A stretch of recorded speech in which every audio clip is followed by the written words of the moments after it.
very good morning, my dear Silent Rose family. Today, I wanted to bring to your reflection a very special virtue of Mother Mary, which is humility. If we take a deep dive and think about what humility is, we'll get to see that it's a virtue by which a person acknowledges his own shortcomings and willingly submits himself to God. He willingly acknowledges that he is dependent on God. In one of Father Mike Schmitz's talks, he also mentions that humility is not just about thinking of yourself in a lowly manner. It's not just about that.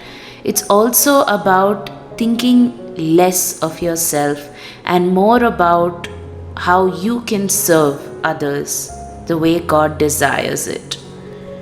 And if we try to correlate this with our Blessed Mother's life, how true is all of this? At the time of Annunciation, when Angel Gabriel appeared to her with the good news that she was chosen to bear God's only Son, Mother Mary did not have all the answers, and the circumstances surrounding her was definitely not in favor of carrying and birthing a child. But even then, Mother Mary acknowledged that God has a plan. And the only thing she said is, "Behold, I am the Lord's handmaid, and here I am to do His will." And in that same instance, when she heard about her cousin Elizabeth, who was carrying a baby in her womb too, Mother Mary did not think twice. She immediately stepped out of her home and ran to Elizabeth's aid, to be by her side and to serve her any way she can. Humility is called the queen of all virtues because it is the best way to conquer the root of all sin, which is pride. And one of pride's little minions is also vanity. Because of our fallen nature, we are inclined to always exalt ourselves, or there's this desire to hear praise or to be exalted in front of others. Sometimes it gives us great pleasure when we hear others praise us about our level of holiness or our talents or about the way we look.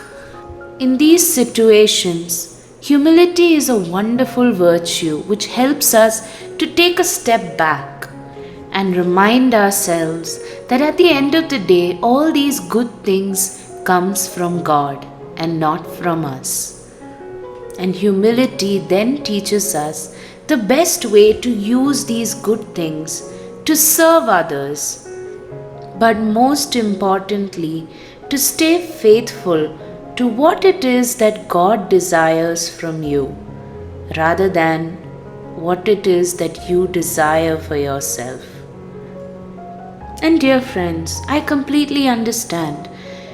Striving for humility within us is always an uphill battle. It is most definitely a learning process, where our natural human inclination is to please others and to earn praises from others. Our pride will motivate us to completely ignore maybe the path that God needs us to take in that moment. And this path may not be one that is filled with answers or clarity or any kind of shiny medal at the end of it.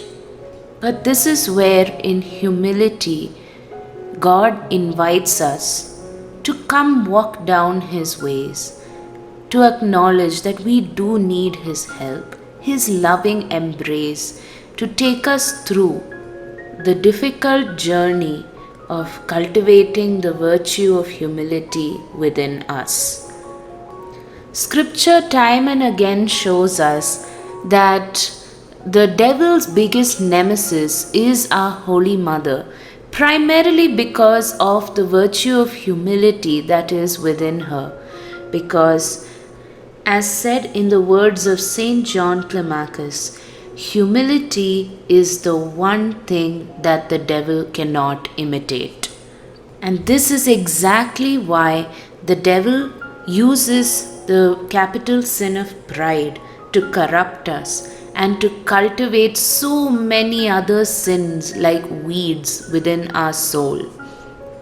And so, Jesus, through his Holy Mother, shows us that humility is the best way to clear out all these weeds from our soul. And thus, through the virtue of humility, let God cultivate the unique and wonderful personality whom He has destined you to be. In the words of Saint Catherine of Siena, be who God meant you to be, and you will set the world on fire. Have a wonderful, blessed day, my dear friends. God bless.